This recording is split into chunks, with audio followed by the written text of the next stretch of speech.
Let's hear from Pure Light Family Chiropractic in Bend, Oregon. I am excited to be here with you tonight. I'm just going to chat for a few minutes and let those who are signed up to log on get logged in, and those of you who are seeing this notification jump right in. And tonight our topic is how to build resilience in a fight or flight world. And you may not totally know what that means. And we're going to have a really good definition of all of that as we dive in here. And so really what we're seeing across the board, adults, kids, all ages, are higher levels of stress and chronic health issues. So how many people do you know with fatigue? How many moms out there feel irritable with their kids or their spouse? How many people have allergies, not just to seasonal changes, but foods? How many people, kids and adults, have sensory overwhelm and sensory processing issues?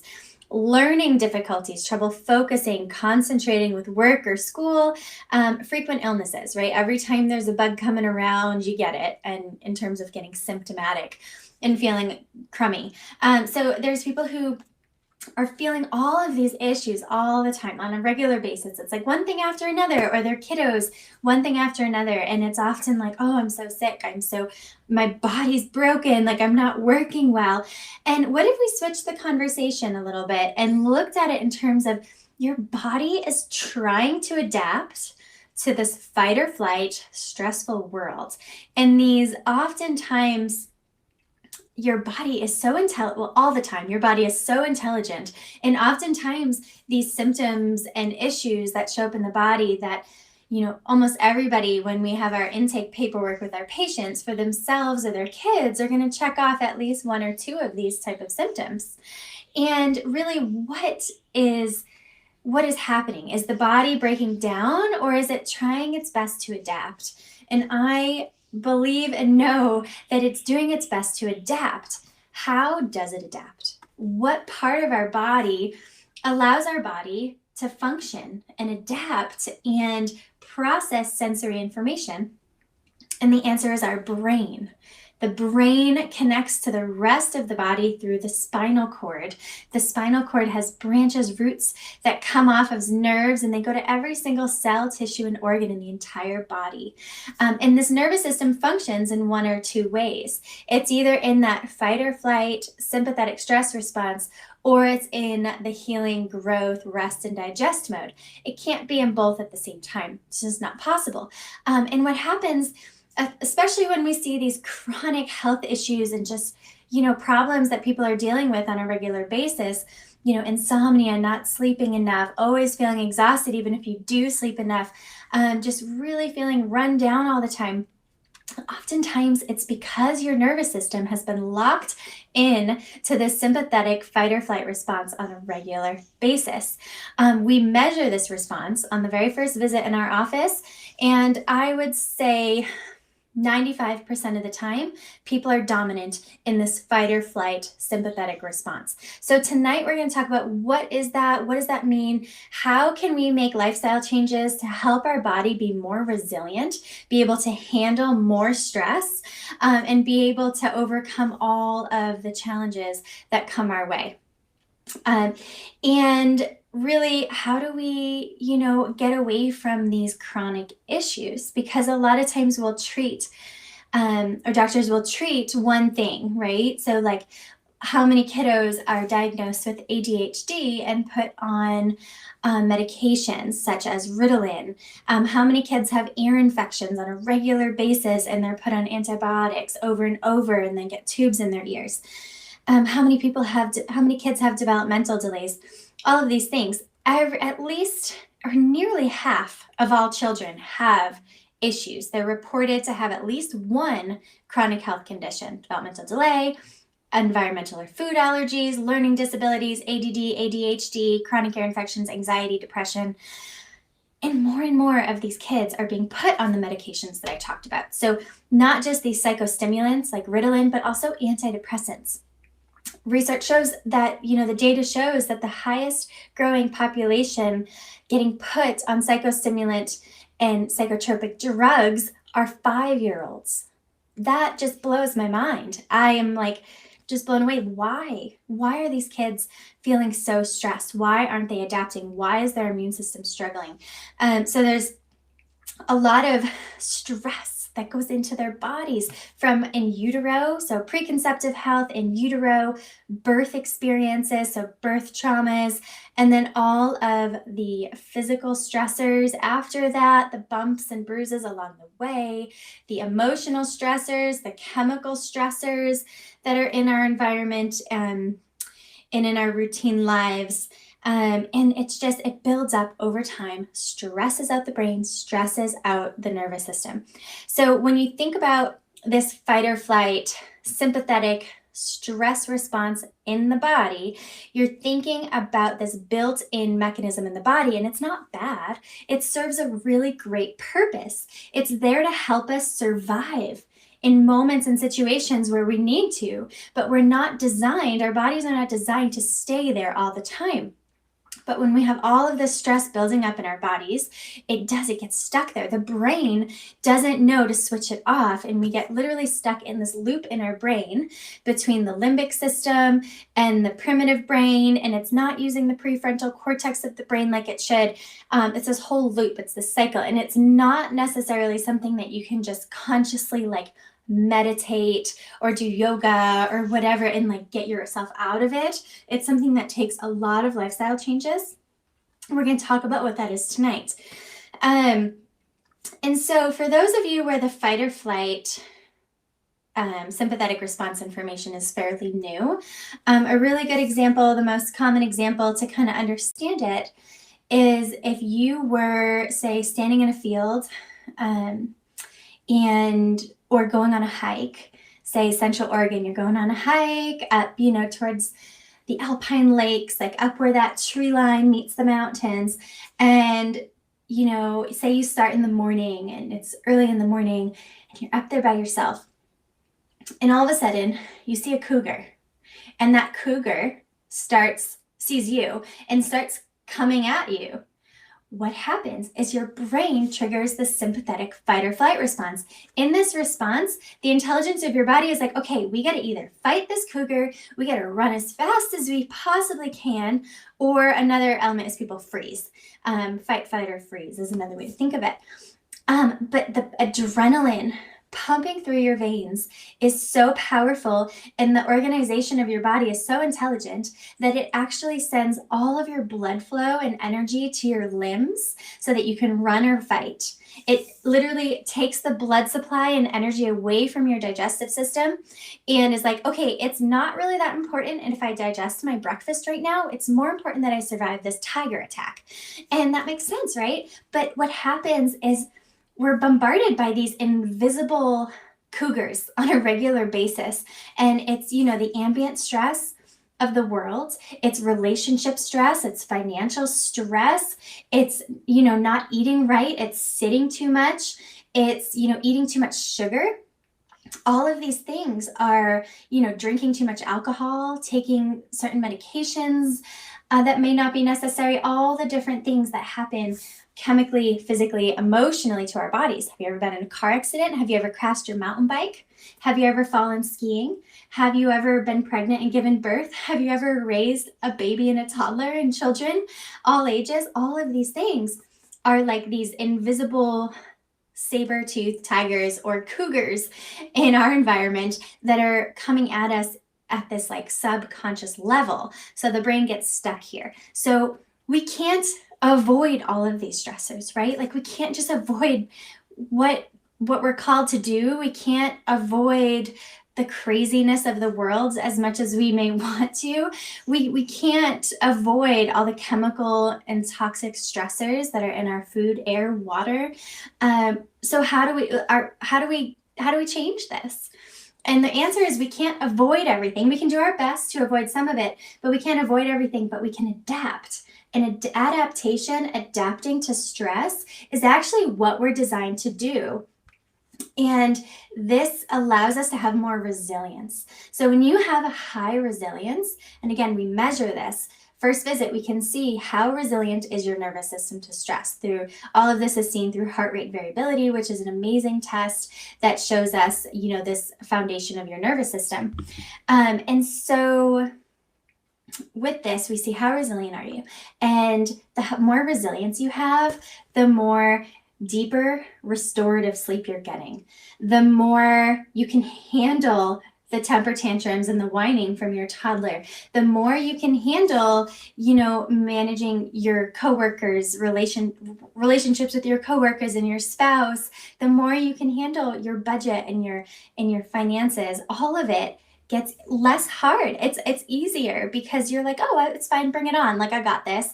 Every time, a cold or flu comes around, when you're resilient, your body's like, it's no big deal. But when you're worn out and you're depleted and you're exhausted and you're stuck in fight or flight, your body's like, I can't handle anything else. I'm literally going to crash and burn. Like, I can't do it. But when you have resilience, your body's like, I got this for yourself and your kids. So we're going to talk now. We're going to transition a little bit on how do we get out of this chronically elevated sympathetic response in the nervous system.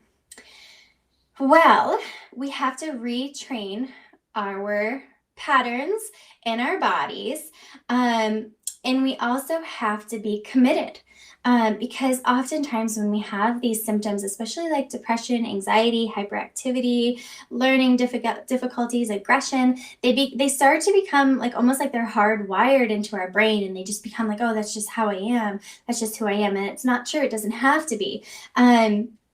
And we can definitely help you with that. And really a big piece of the puzzle lies in that internal nervous system balance. So where are you storing that stress in the body, and how can you release it?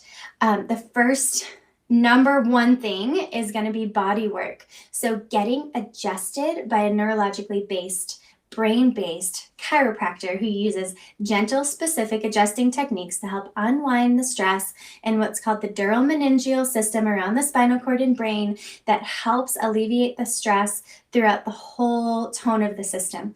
It's like your body is a guitar. Think of your body as a guitar, and your nervous system are the strings. And when you're in this fight or flight, all of your strings are wound up as tightly as possible until they're about to snap and break.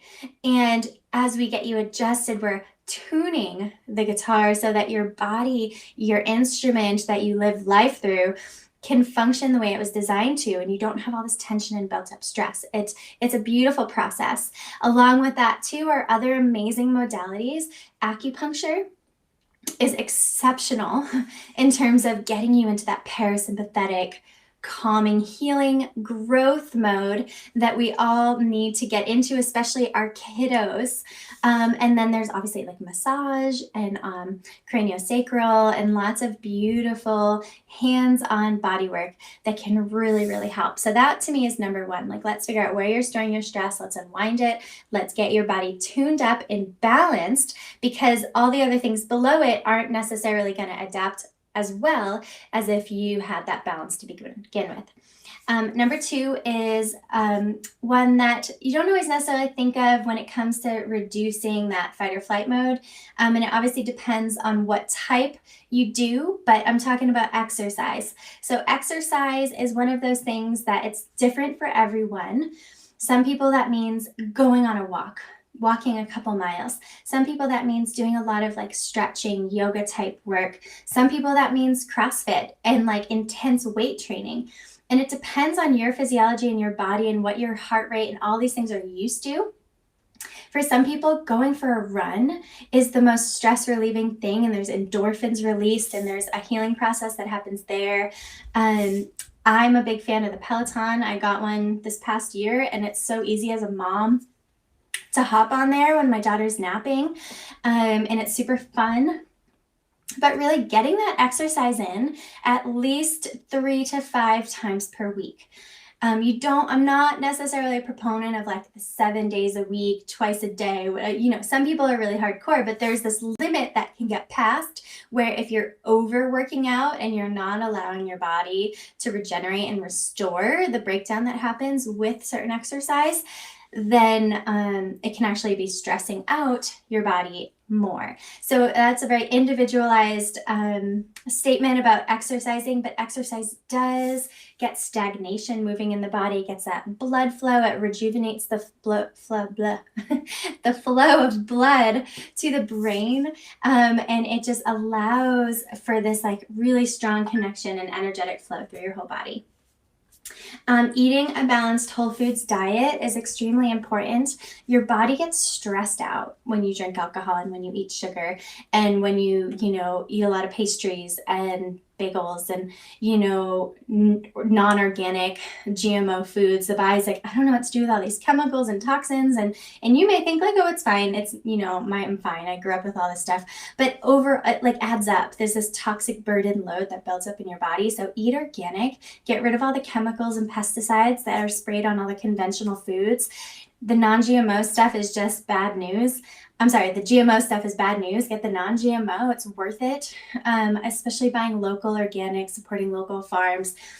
One of my favorite, I'm not going to say this is my credit, but I think it's a doTERRA essential oils statement. They say nature recognizes nature. You are a part of creation. You're a part of nature, and your body recognizes nature. Your body's not going to recognize genetically modified, fake, artificial, processed foods. It's just not. It may satiate your belly and make you feel full, but it's not necessarily serving you.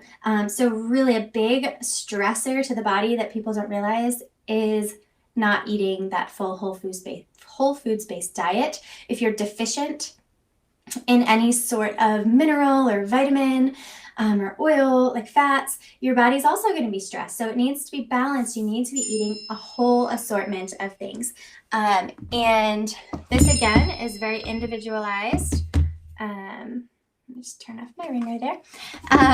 And working with a really great holistic nutritionist or a naturopath who has a lot of training and, taking blood work and doing all of the testing to really see what are your needs and what, supplements or dietary changes can you make. Limiting toxins is a big one. And this is really important for kiddos because their brain is still developing so quickly.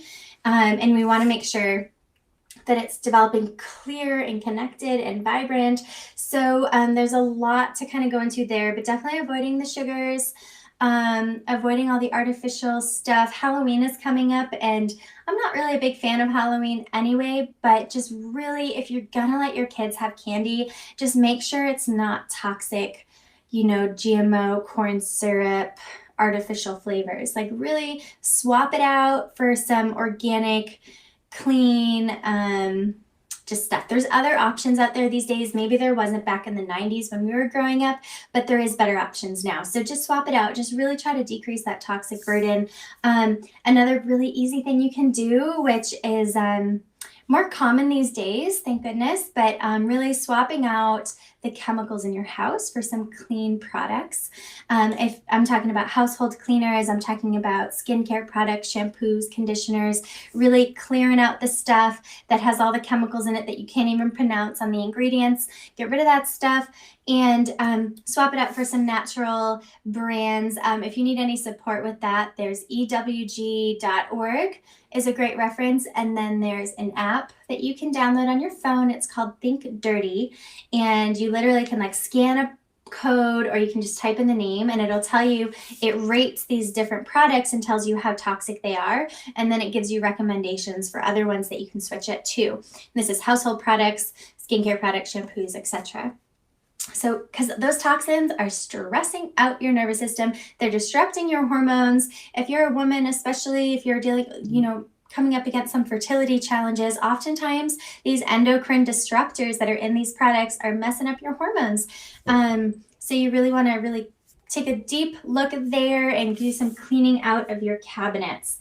Limiting screen time and mitigating EMFs. So screen time, of course, is really a part of modern life. Right? I'm on a screen right now, you're on a screen right now, but limiting it and also really being mindful of it, maybe setting timers, trying not to go on it at least an hour before bedtime, trying not to just get like in the habit of scrolling, read a book instead, go for a walk, move your body, exercise, things like that, because the screen time literally it affects your brain. There's a lot of studies that are showing that it is not good. It stresses you out. So limiting that and then mitigating EMFs. For those of you who don't know what EMFs are the basically the energy waves that are emitted from technology, like cell phones, computers, even like baby monitors.